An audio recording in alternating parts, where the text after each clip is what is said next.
Hello, everyone. In this lecture, we're going to wrap up kinetics. So I just wanted to mention before we get into that I sent out an announcement yesterday asking for feedback on these recorded lectures now that we've been through this for about, this is week 5 now.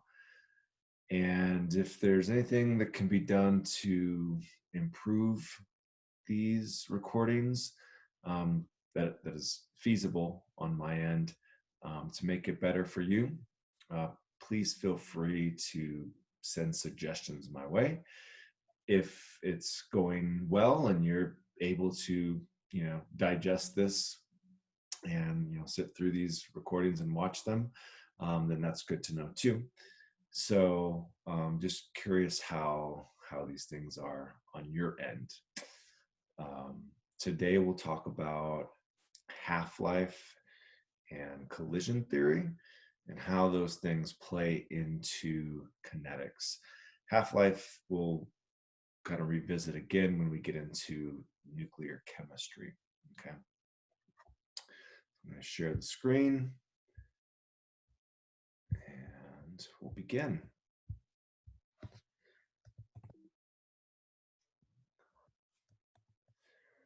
So, well,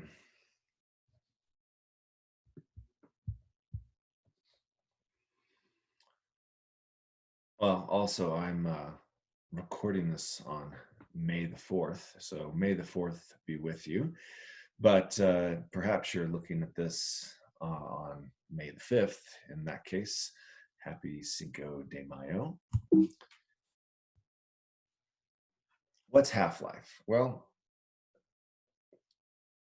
half-life is quite simply the time needed for the concentration of some reactant to be reduced in half of its initial concentration. Okay, so if we have a half-life of 100 seconds and an initial concentration of 1 molar, then what we can say is that in 100 seconds, that concentration will drop in half to 0.5 molar, right? And if another 100 seconds occurred, then the concentration would drop to 0.25 molar. And then another 100 seconds, it would be what, 0.125 molar. Okay, so it's just the time in which half of that product or half of that reactant is reduced.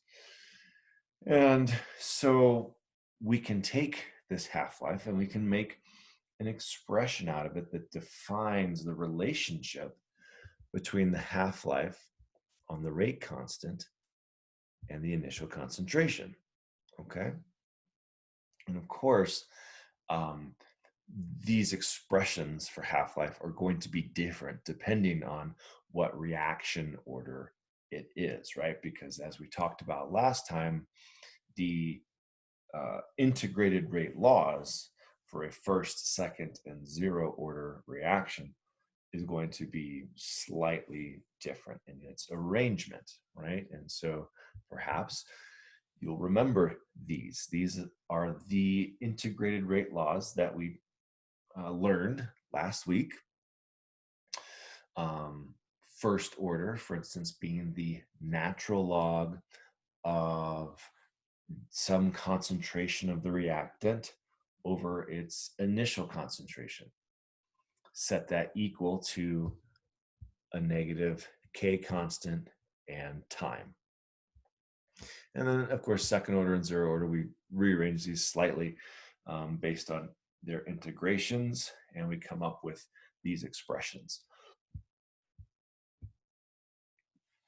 So if we're going to take this now and apply it to half-life expressions, for a first order reaction, for instance, we would take this integrated rate law and we can then pop in that T being equal to a half-life or a T to the subscript of 1/2.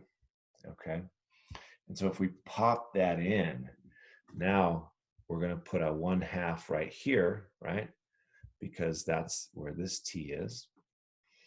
And what we effectively get now is this a being canceled out, okay? Because we've now made this in kind of like an initial concentration.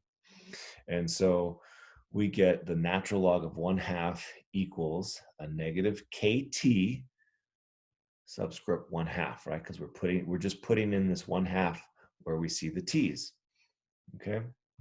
And if we then go and solve for t subscript 1/2 and substituting a negative 0.0693 for the natural log of 1/2, because the natural log of 1/2 is that, then you get this expression down in the lower right-hand corner.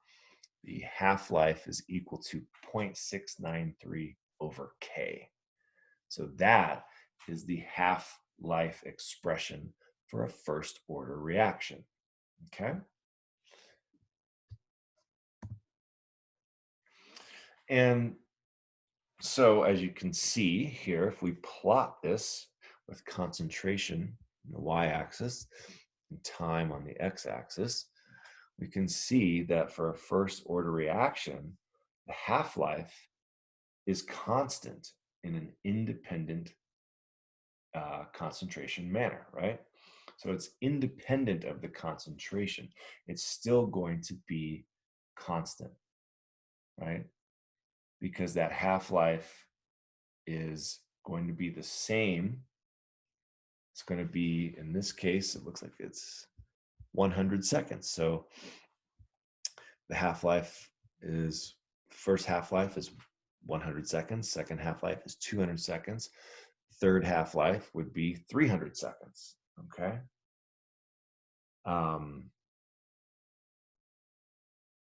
So that's kind of the summary for the first order reactions. And as you see, each time, this concentration is decreasing by half. How would we put this into practice? Let's say we have iodine and we say that it dissociates at 625 Kelvin. And that dissociation is a first order reaction. And that the rate constant is going to be 0.217 per second. What's the half-life of this reaction?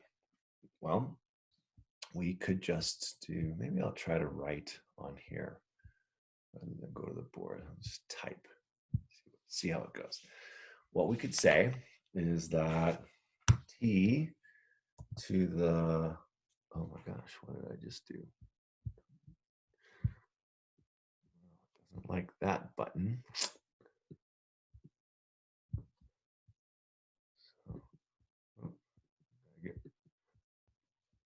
That's very interesting. Can't seem to get rid of this now. Bear with me. There. Okay.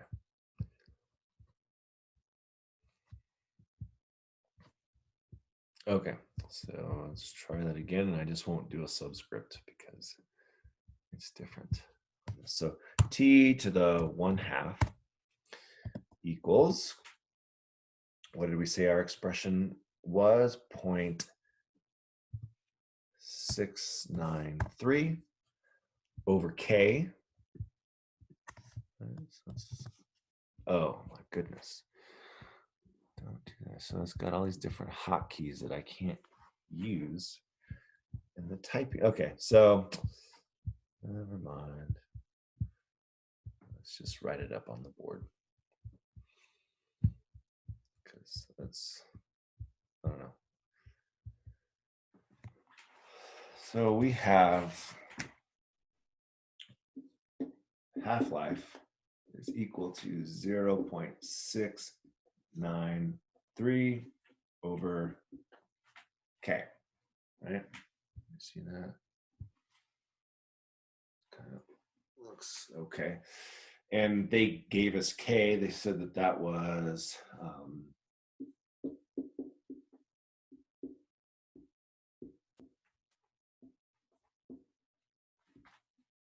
they said it was 0.271, 0.271 per second. And so if you divide 0.693 by 0.271, you should get 2.56 seconds. Okay, very straightforward. Oh, darn it, I wrote on myself.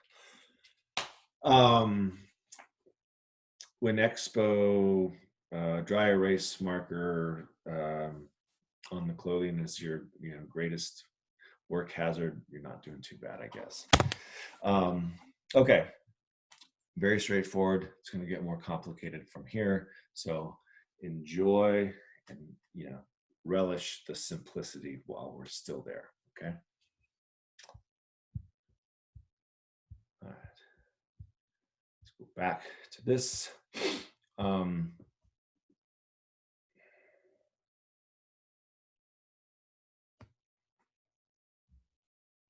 So here's another problem. We have a first order reaction, and we're saying that the half-life is 26.4 seconds. And if that's the case, how long does it take for the initial concentration of the reactant in the reaction to fall to 1/8 of its initial value? Okay, so now it's a little bit trickier. We've got to kind of fall back on some things that we've learned. One is, of course, the half-life expression for a first order reaction is 0.693 over K. But then also remember where we got that. We got that from the integrated rate law of a first order reaction. And so what we can do is we can use these two equations to figure out what that would be in the case of it being 1/8 of its initial value. Okay, so I'm going to write some stuff on the board. If you think you want to give it a go, really, it's what you'll need to do is you'll need to solve for K, right? By popping in 26.4 seconds, right? We've got this here. We can pop it down in there to K, and that will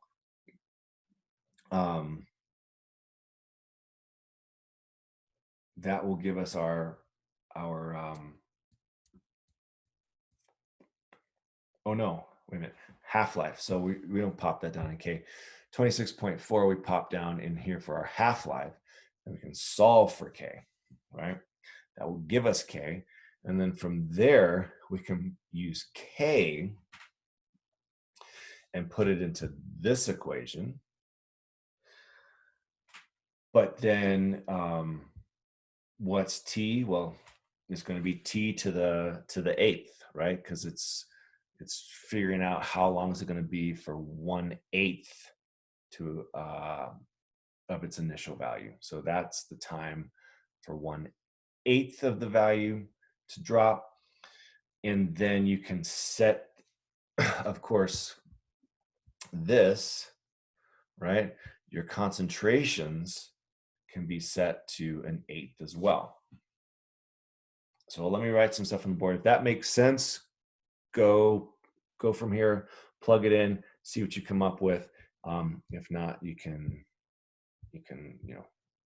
wait for me to go through it. Okay, so this is kind of a two-step process. One, we solve for K, and so as we've just learned, the half-life of a first order reaction, the expression is that it's equal to 0.693 over K. We were given the half-life at 26.4 seconds. So we can say that 26.4 seconds equals 0.693 over k, or we can rearrange it to solve for k. We get k equals 0.693 over 26.4 seconds. And if you do the math, you get 0.0263 for k. All right. Now, this expression came from the integrated rate law before first order reaction, which says that the natural log of essentially a final concentration of A over the initial concentration of A of this reactant equals a negative KT. All right. So here we can do a little bit of manipulation, I guess, to solve, to figure out what 1/8 would be. Okay. So what we could do is we could say that the natural log of the final concentration over 8, right? Because it's 1/8, so it's 1 over 8, or the concentration, the final concentration times 1/8, which would just be concentration of A over 8, right? Over A, our initial concentration, is equal to, oh shoot, I'm running out of room, our negative K, right? In this case, our K was 0.0263. So a negative 0.0. How am I going to do this? A negative 0.0263. That's hard to see, but that says negative. That's our K times T. Now, in this case, T is 1/8, right? So let's write that again, only right, so you can see it a little bit better than that. Okay, so we can say that the natural log of A over 8 over concentration of A equals a negative 0.0263 times T. And in this case, our time is, not 1/2, be the half-life. It's the 1/8 life, if you will. All right. Now, what do we want to do? We want to get this by itself, right? They're asking the time of 1/8. So we want to isolate that. And to do so,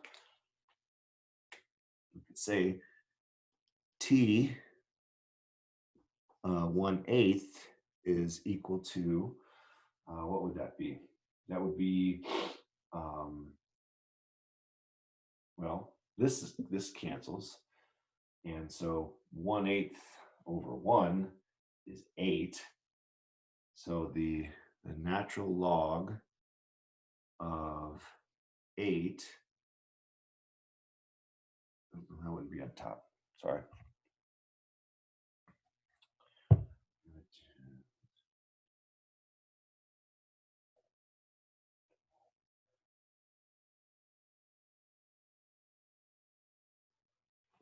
We have points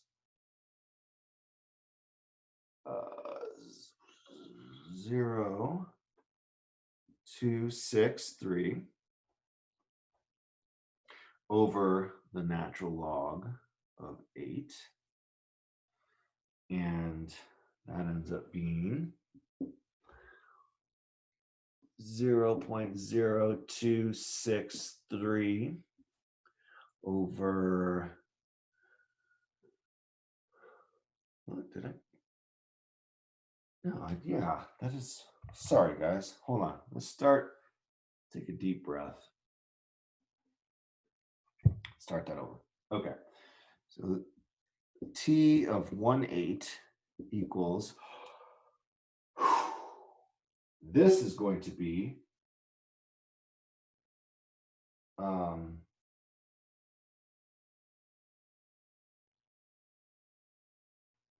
now I'm confused. I've confused myself.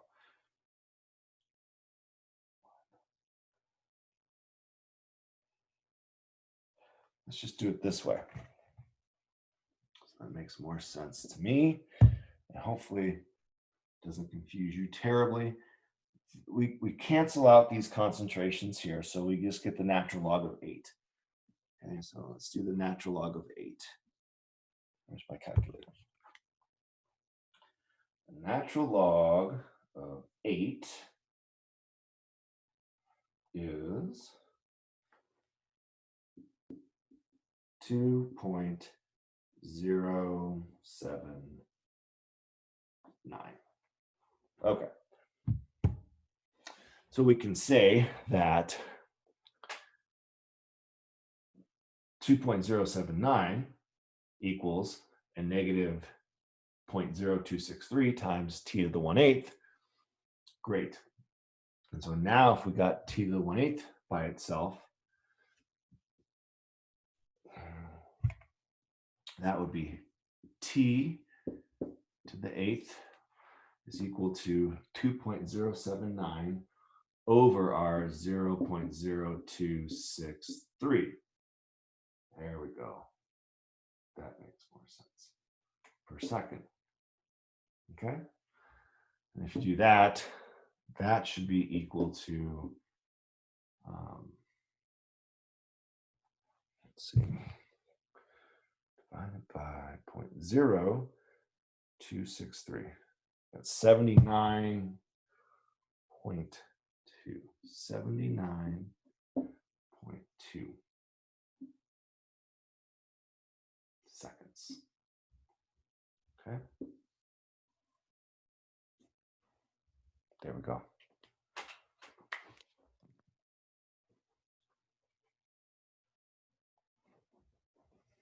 So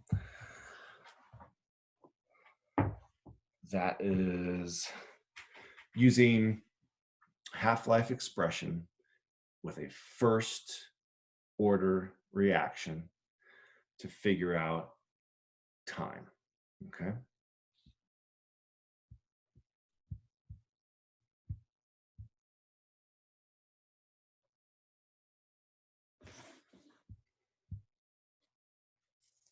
Now for a second order reaction, it's just going to be slightly different because the integrated rate law for second order reactions are slightly different than first order. So here is the integrated rate law. Here we're putting in t to the 1/2 to equal, or we're putting in 1/2 for t essentially, right? So popping in 1/2 where our t's are. Where are our t's? They're right here, and they're right here.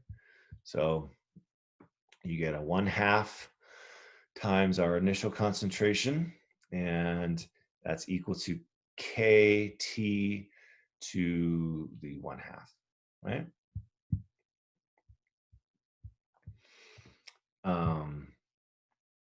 Now when we solve for t to the 1/2, right?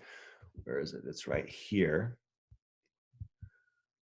I want to get this by itself. We can then just subtract this, right? Do the same on this side. And so you get kt to the 1/2 is equal to this right here minus this right here, right down there. And 1 over 1/2 is 2. So 2 minus 1 is 1.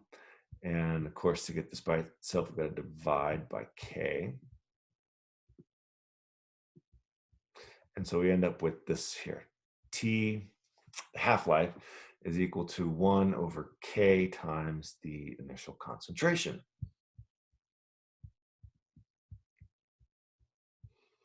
And, you know,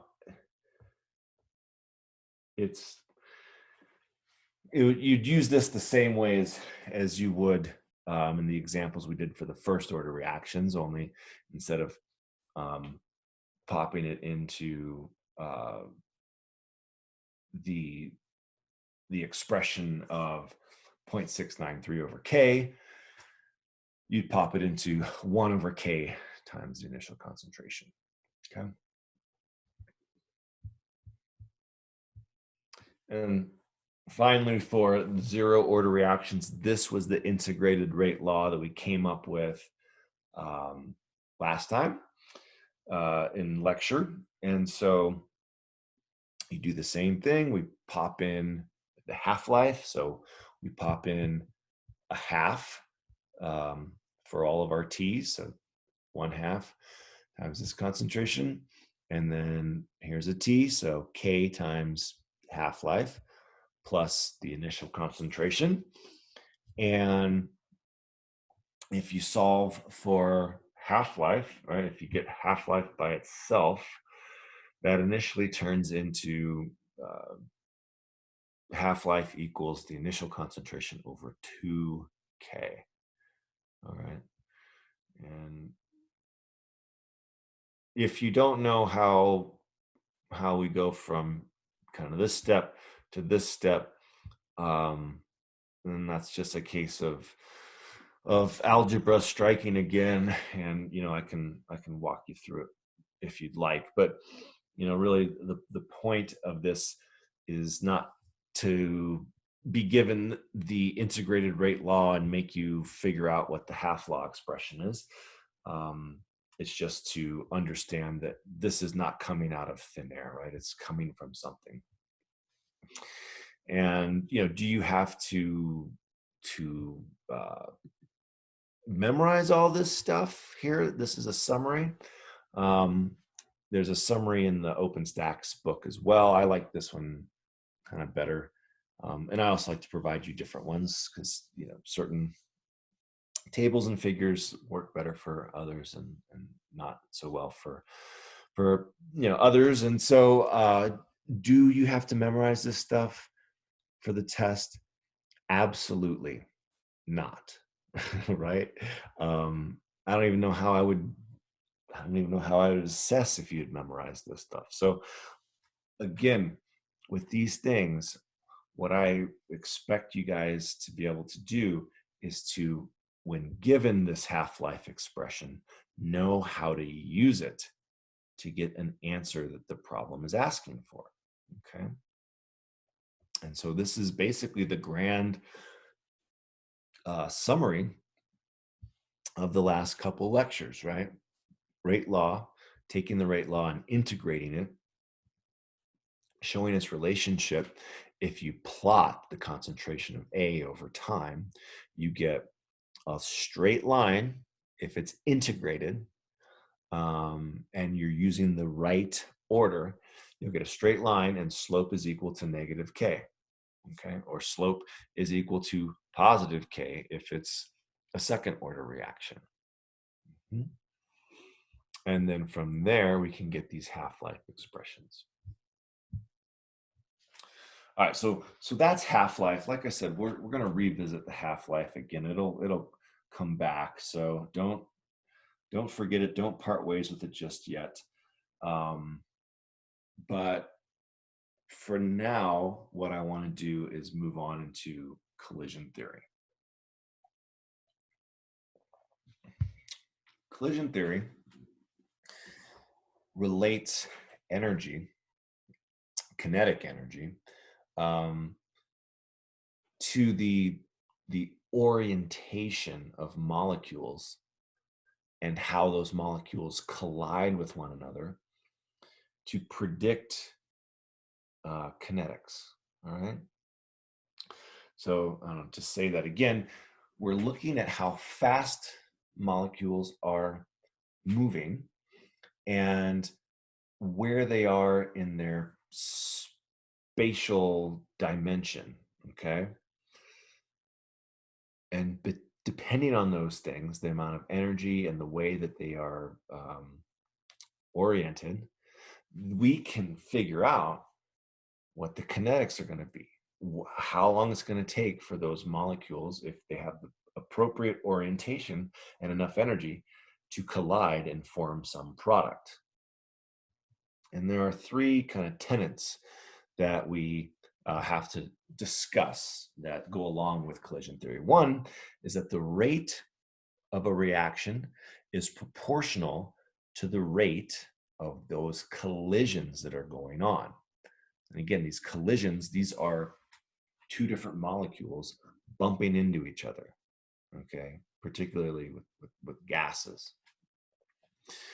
So we can say that the reaction rate is proportional to the number of collisions in a given amount of time. So if you have a lot of collisions in a short amount of time, you're going to have a high reaction rate because they're proportional. We also know that the molecules that are colliding must have an orientation that allows contact between these atoms that will result in a bond. Okay.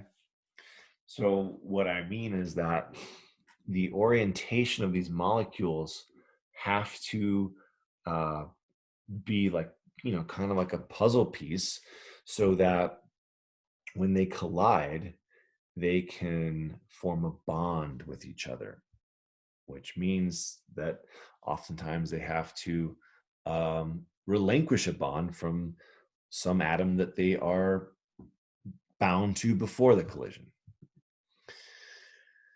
And finally, the collision must have enough energy so that both of these molecules' valence shells allow them to rearrange to form new bonds, okay, or AKA new chemicals, all right? So to summarize, the rate of the reaction is proportional to the rate of collisions, and that the orientation of the molecules must be such that they can form bonds with each other. And finally, there must be enough energy in the system to allow those bonds to form. Okay, if there is insufficient energy, they're not going to break the bonds with the atoms that they're already bound to, right? So you got to put energy in there to change it up, which we'll talk about in a minute. This is the example, I believe, from the textbook, where you're taking carbon monoxide and you're reacting it with oxygen to form carbon dioxide. And this is essentially what your catalytic converter in your car does. It takes a poisonous gas and turns it into a greenhouse gas, essentially. And so again, the orientation matters, right? If you have it oriented where right, here's your carbon monoxide, and it's oriented where the oxygen collides with the O2 gas, you're not going to get a reaction. Okay. These two oxygens are happy enough with themselves. They don't need to go and form a bond with another oxygen. Okay.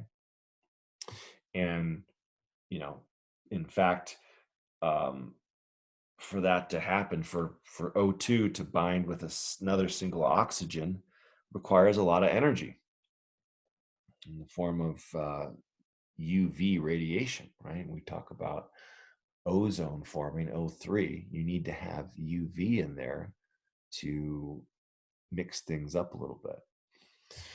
Conversely, though, if you have this orientation where the carbon is colliding with the oxygen, now you're more likely to form carbon dioxide. Okay. Now I say more likely because orientation isn't enough. Because remember that third tenet I mentioned, there has to be enough energy in the system to make these species want uh, uh, to realign themselves with another species that they're colliding with, right?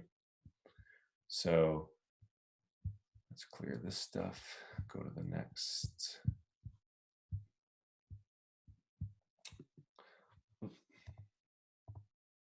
Right? So let's say this right here. These are 3 different scenarios, all this right here. Okay, it's the right orientation. The orientation is C. Right? C colliding with O, but depending on the activated complexes or transition states, even if you have the right orientation, you may not get a reaction to proceed, okay? Because there has to be enough energy in there, again, to perturb it. So we have these 2 oxygens here, right? And they have a strong bond. They like each other, right? And them colliding with a carbon, some, hussy carbon on the street, isn't enough to break that bond, right? They are going to stay together, right? Especially because they have a double bond with each other, and this carbon has a double bond with this oxygen. Okay. Now, let's say this carbon says, "Hey, I'm not attached anymore, right?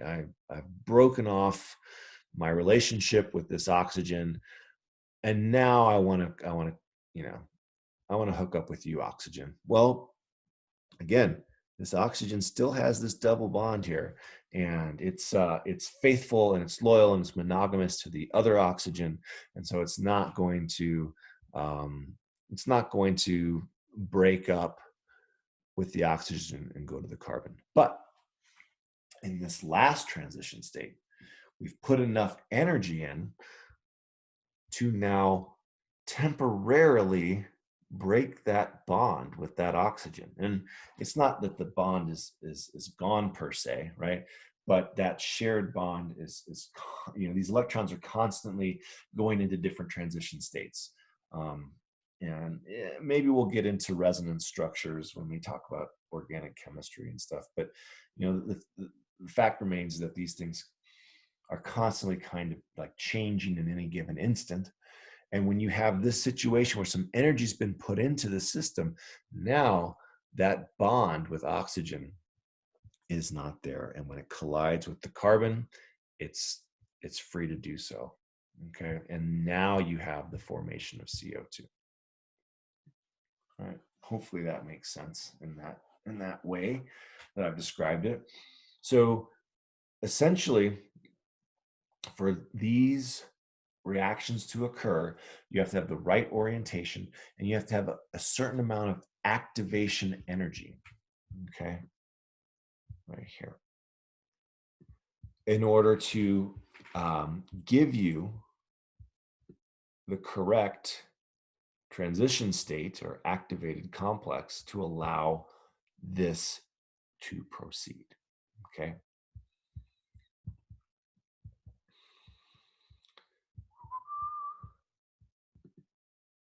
So activation energy. What is activation energy? Well, it's the minimum amount of energy needed to form a product during a collision between reactants. Okay, so right here, it's the minimum amount of energy to allow this transition state to occur so that when it collides with the carbon monoxide, you form carbon dioxide. Okay. And we write activation energy as E subscript A. You could also think of it as some kind of energy barrier or hump that the reactants have to go over to turn into the products. So here we have our reactants, right?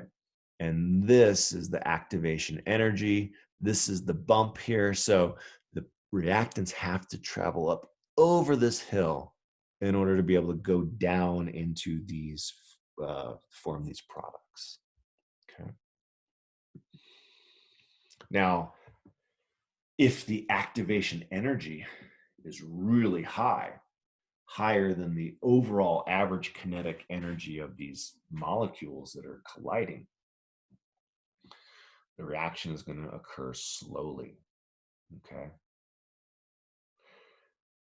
And so what that means is that the activation energy requirement, it's a really high hill, it's a really huge hump.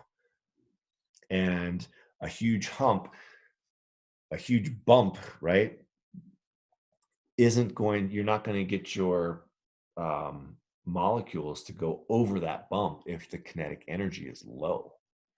So the analogy I like to think about is the skee ball at Dave and Buster's or Chuck E. Cheese's, right? Where you roll this ball up this ramp, right? And it goes up this ramp and then it goes into these different holes, right? And each hole is worth a certain amount of points, right? Well, if the kinetic energy is really low, meaning you're rolling that ball slowly, it may not even make it to the ramp, or it may hit the ramp and then just roll back down, right? But if in this other scenario, the activation energy is lower than the kinetic energy, so you're rolling that ball fast, it's going to go over that low bump right here easily. And the faster you throw it, the higher it's going to go. Okay. So a large activation energy, a large hill is going to be a slow reaction if the molecules are moving slowly. If the activation energy requirements are low and you have fast moving molecules, the reaction is going to occur quickly.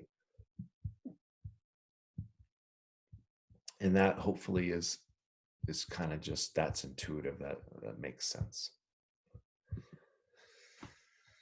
Now, what does activation energy have to do with kinetics? Well, we can use what's called the Arrhenius equation to relate activation energy and rate constant. Okay. So we can say that the rate constant, or K, is equal to AE to the negative activation energy divided by RT. All right. Now, because it's E to the negative activation energy divided by RT, we can derive the following equation by saying the natural log of K is equal to a negative activation energy over R times 1 over T plus the natural log of A. Okay. Now, what does this mean? Well, some of the things we know, we say that R is an ideal gas constant. In this case, we're going to use 8.314 joules per mole per Kelvin. Okay. T, so that was R. T is temperature in Kelvin. The activation energy, that's our negative EA. And A right here is what's called a frequency factor. So what this does is it takes into account how many collisions are occurring at a certain rate and the orientation of those reactant molecules. Because remember, the orientation and the kinetic energy all are important factors for determining whether or not these reactions will proceed, right? Okay. So that's what that stuff means. And of course, as with all things we've talked about, temperature has an effect on this, right? Because as temperature increases, the reaction rate increases, right? Here's plotting K, reaction rate, over temperature, and you increase temperature, and the kinetics increase, right? K is temperature dependent.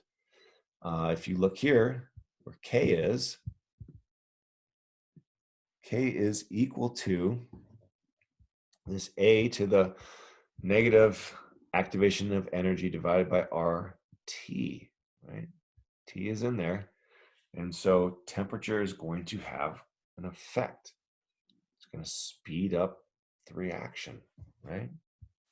Which we've known from, I don't know, Chem 100, Chem 101 onward. So nothing here has changed. And we can look at the effect of temperature in this Maxwell-Boltzmann distribution. You might remember Boltzmann from last quarter when we were talking about microstates. Here, we're showing that the temperature increase right here. So this red line is T2. T2 is greater than T1 because we're plotting the fraction of molecules over the energy. So energy in this case is going to be thermal energy.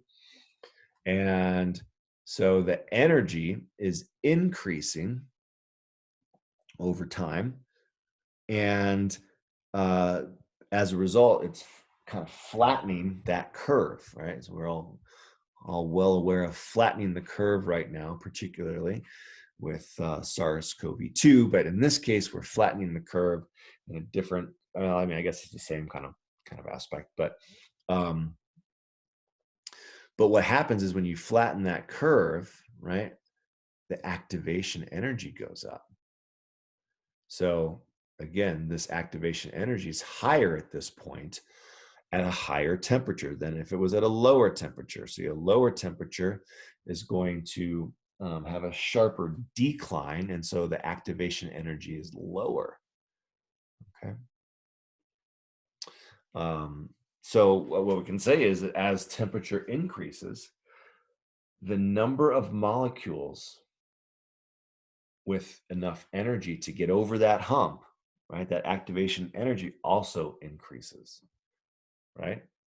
Because this is the fraction of molecules. So as we increase temperature, we're increasing the amount of molecules that are able to collide with each other in a given amount of time to get over that barrier and form those products. Now, just like the rate law constants, when we look at this or when we look at this Arrhenius equation, we can say that it kind of fits the equation for a slope, right? Something equals something plus something. Something equals something plus something. And remember what we said before, that there is a relationship between slope and K, right? First order, second order, zero order. It's equal to a negative K or a positive K. And so what we can say is that M here is going to be equivalent to this negative activation over R. And the y-intercept here is going to be equal to the natural log of A. Okay, so again, because this is kinetics and because we're still talking about plotting things over time, we should be able to get straight lines. Okay, and those straight lines are going to have some kind of slope. And if we know the slope, we can use that to figure out what the activation energy is, or what the rate is, what K is, okay, by setting these things equal to each other. So let's try it. Let's say that, oh, here's ozone again popping back up. The decomposition of ozone, which is O3, to oxygen, O2 gas, and just one O gas, it has been studied, and that they have these kinetics here. As temperature increases from 600 K all the way up to 1900 K, the rate constant increases from 3.37 times 10 to the third all the way up to 1.19 times 10 to the ninth. Okay, so those are the data that we're given. What they want us to do is take those data and determine the value of the frequency factor A and the activation energy for this reaction. Okay, and so to do so, we have to take our Arrhenius equation, and we have to keep in mind that slope is equal to K, and then plot these data. What would we do? Well, we would plot the natural log of K. So we would, just like we did in the ICA last week, we plot the natural log K over 1 over temperature. Okay, and we don't do that because they did that for us. Look at that. They plotted this natural log of K over 1 over T, K being Kelvin in this case, and they got these data points. And when they did the best fit line, they determined that the equation for that line was y equals a negative 1.21 or 1.12 times 10 to the fourth x plus 26.8. Okay, so we can say that the slope is a negative 1.12 times 10 to the fourth, and that the y-intercept, right, is 26.8. Now, what did I just say? I said that we can set, because of this relationship, right, we can set m equal to negative activation energy over R, and we can set B equal to the natural log of our A, or our frequency factor. And those are the two things that they want us to solve for, right? So how would we do that? I'm gonna have you guys pause it and see if you can come up with a way to do that. So again, you know that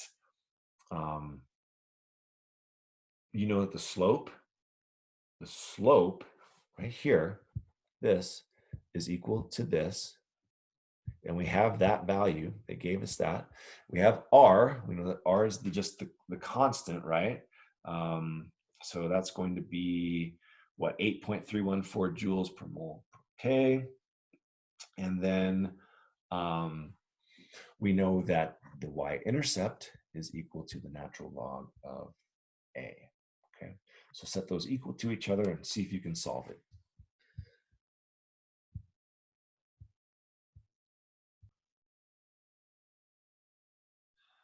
Okay, so this is our Arrhenius equation, and we basically said that the slope, so if we have our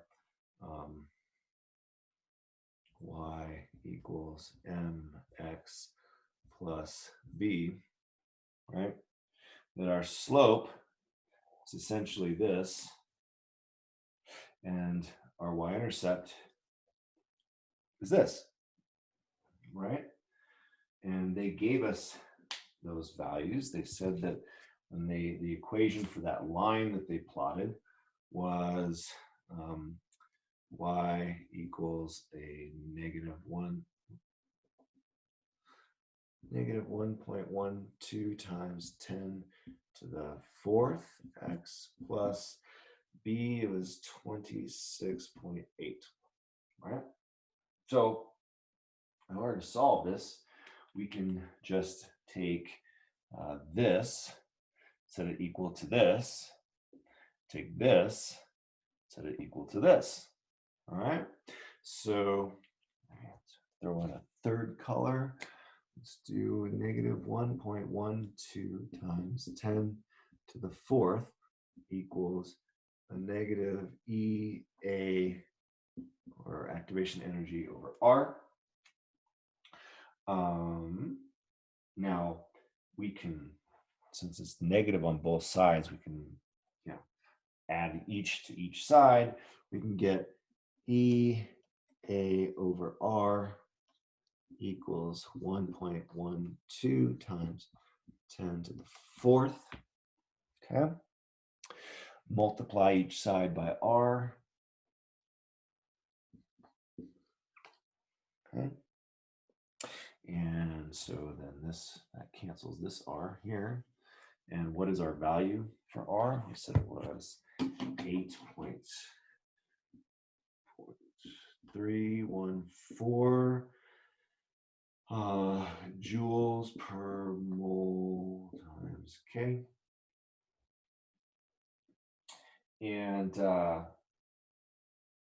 if you do the math there, that gives you 93.1 times 10 to the 4 joules per mole.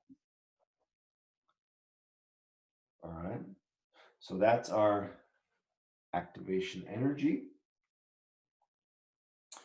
To find our A, which is the frequency factor, we then just say that, well, we have, let me erase this. Oops, dropped my eraser. Where'd it go? There it is. Okay, we have 26.8 is equal to the natural log of A. Okay, or we can say that A is equal to e to the 26.8, all right? And if you do that, e to the 26.8, you get 4.36 times 10 to the 11. Okay, so those are our answers. This is A, and our, I think, what did I say, 93.1 is our activation energy. Now,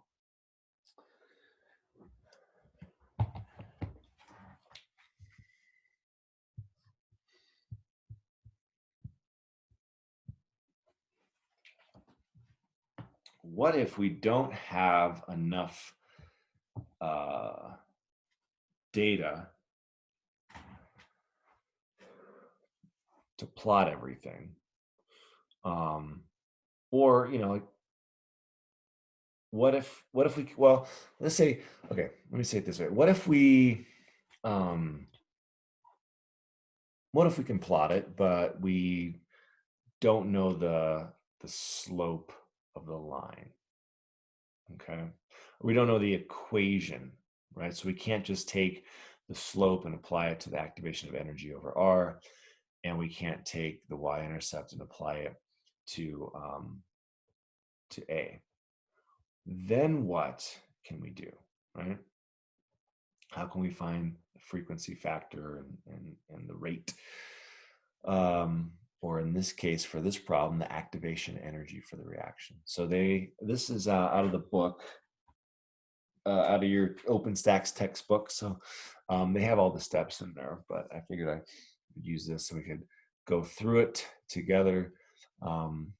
They're using this reaction, and they have the temperature change and how that relates to the constant. As the temperature goes up, K goes up as well. And so they're saying, what is the activation energy for this reaction? Well, so what they did was they converted temperature to 1 over T, right? And they converted K to the natural log of K. And they plotted those two things, and they got a straight line. But we don't have the information for the slope, okay? But we do know that the slope, let me go to annotates. The slope is, right, this line is made up by the difference, by the how the natural log of K changes over how 1 over T changes, right? So that line is made up by these two components. So we could say that slope is equal to the change of the natural log of K over the change in 1 over T. Okay? I'm going to write that. I'm going to erase my board. I'm going to write that down.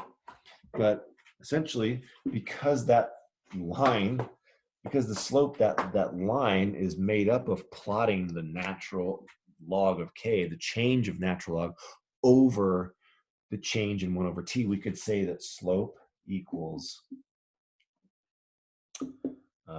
delta natural log of K over delta 1 over T.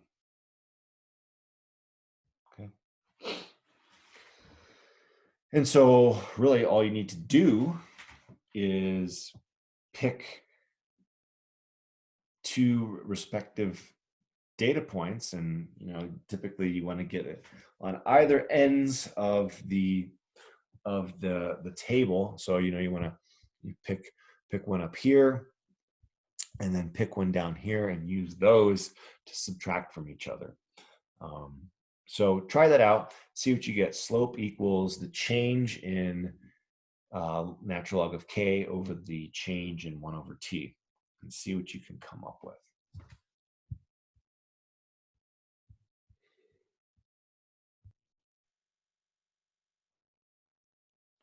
Okay, so as I said, the slope is made up by the change in the natural log of K plotted over the change in 1 over T. Okay, so if we picked the two data points from either ends of that table, we do final minus initial. So the final for that last data point for the natural log of K was a negative 3.231 minus the initial, that first data point, negative 14.80. We plot that over the 1 over T, which the the final was 1.28 times 10 to the negative 3, and minus the initial 1.8 times 10 to the negative 3.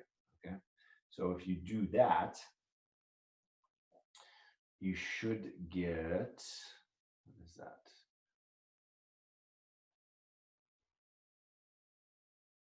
2.2 times 10 to the 4th.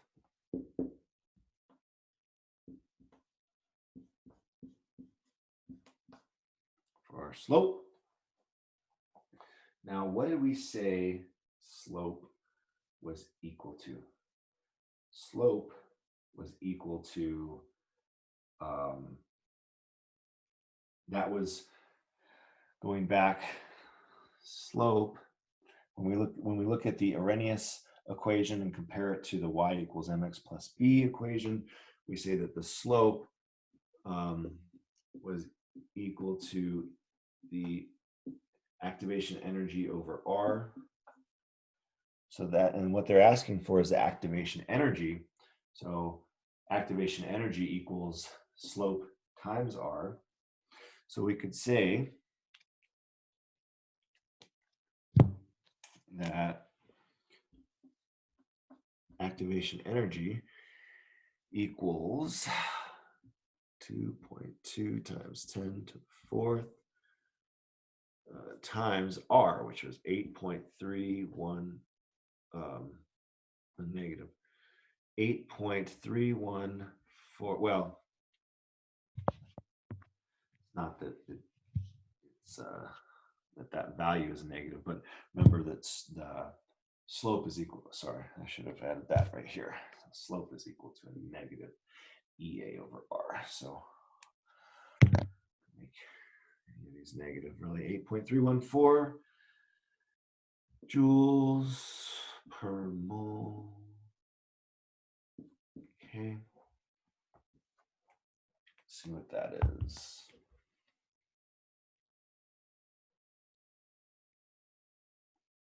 So I got 2.2.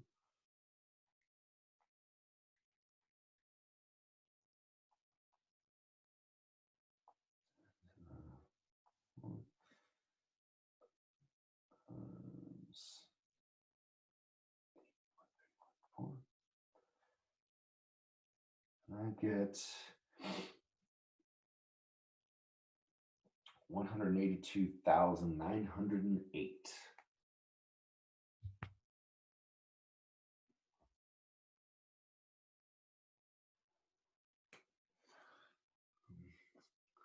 So what is that? 1.8 times 10 to the 10th mole. Okay.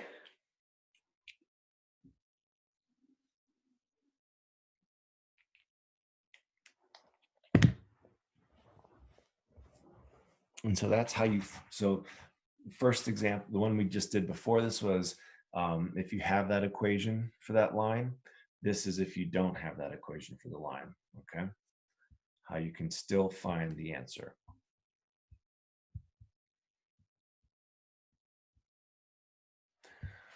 Okay, so I think this is the last one I want to go over in the lecture. And so, again, similar strategy for trying to solve activation energy with, let's say you have limited data. So you don't have that slope. You don't have the y-intercept. You can still do it.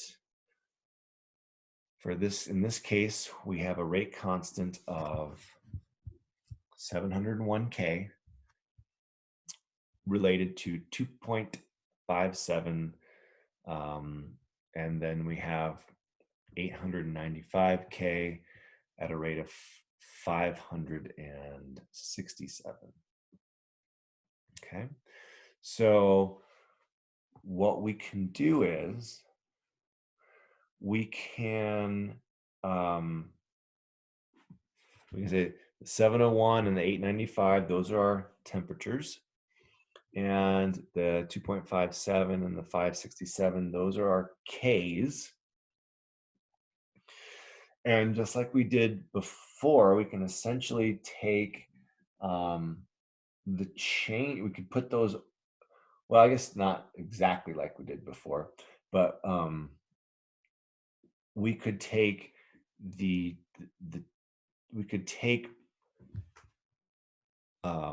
K over K, so the not necessarily the delta, but K2 over K1, the natural log of that. So right here, we could let's see if I can type that. Let's try this. Let's try to type it in. So if we don't have a line and we don't have slope and y-intercept and all that, we can say the natural log of K2 over K1 is equal to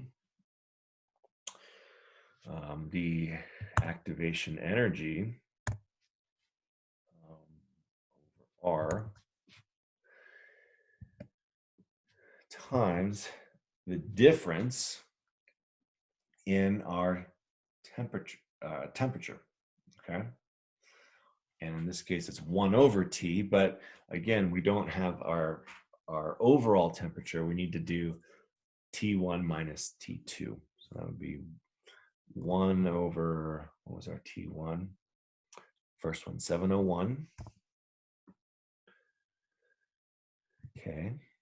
That should be capital.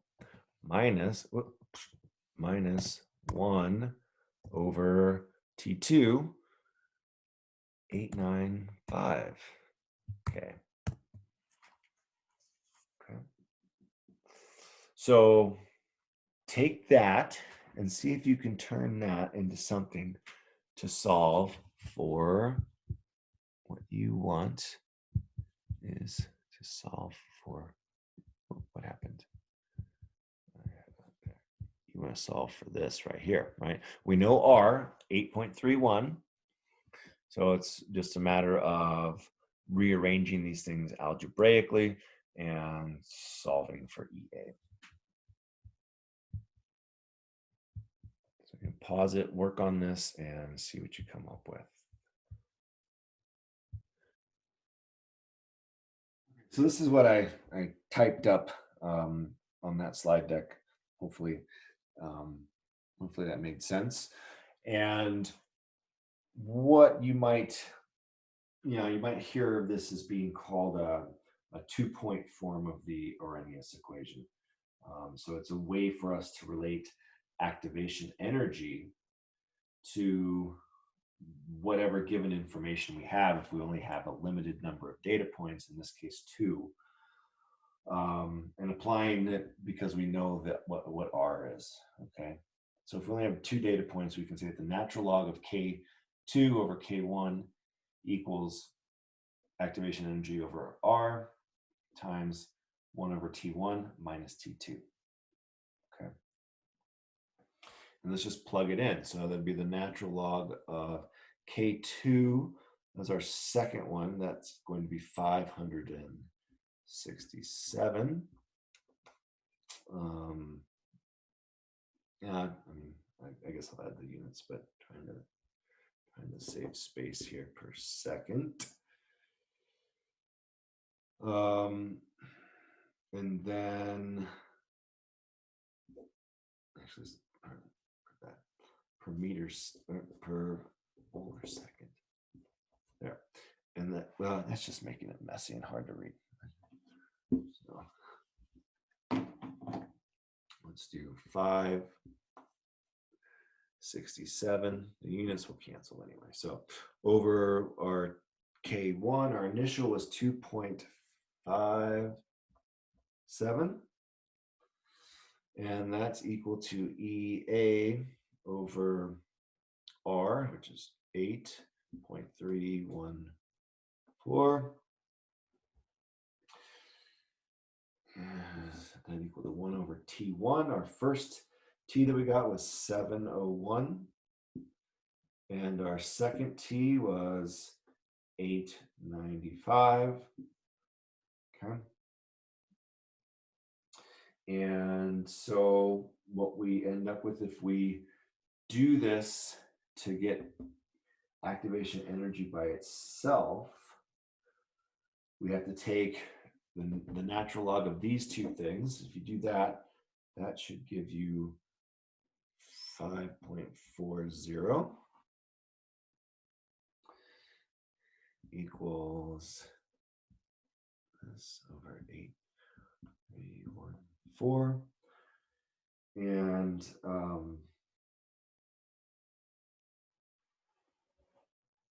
then 1 over 701 minus 1 over 895 gets you 3.09 times 10 to the negative 4. Okay. Now, again, we want to get EA by itself. So if we did that, that would give us 5.40 times 8.314. And I'm gonna write the units out now just so you see what cancels and how we get our units at the end. Joules per mole. Okay. And then all of that over essentially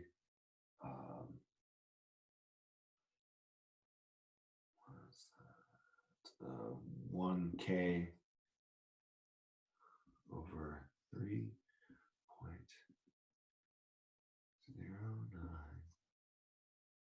times 10 to the negative 4. Okay. So then how does this all cancel out? What cancels, I should say? Well, the K's cancel. And if you do the math, 5.4 times 8.314 divided by 3.09 times 10 to the negative 4, you should get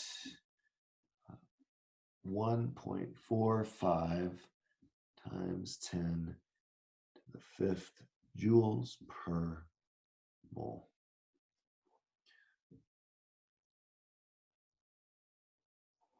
Okay.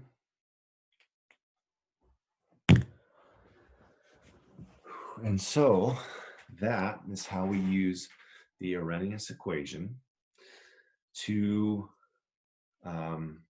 figure out what our activation energy is. Remember, the activation energy is that, that hill that these molecules, that these reactants have to climb over to form their products, okay? And that is going to be related to the rate, right? This is all kinetics. And so, again, the faster the molecules move, the more energy they're going to have. They're going to have more kinetic energy. And chances are, the faster they're moving, the higher the temperature is, because remember, we said the temperature is dependent on this too.